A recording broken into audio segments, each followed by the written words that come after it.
asalaamaaleykum yéen mbokku internet yi nga xamante ni yéen a baaxoo di siiw seen chaîne Lion SN tey nag ñuy dikk ak yéen ci xibaar bu yees ñeel kii di Cheikh Abdou Bara Dolly moom député boobee gannaaw bañ ko tegee loxo ci fan yi ñu génn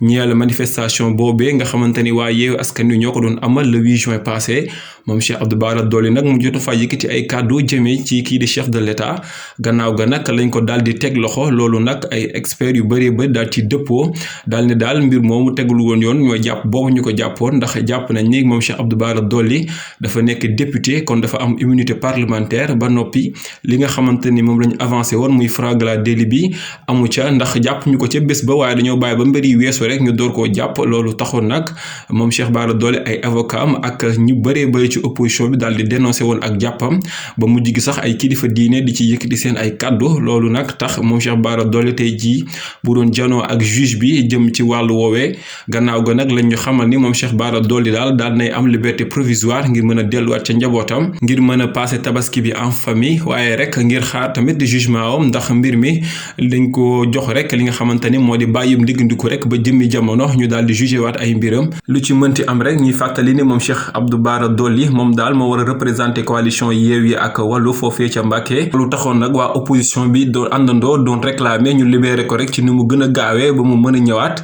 daal di rek dellu ci famille waaye it ngir rek mën a représenter ñi nga xamante ni mooy ay naataangoom foofee ca diwaanu Mbàkke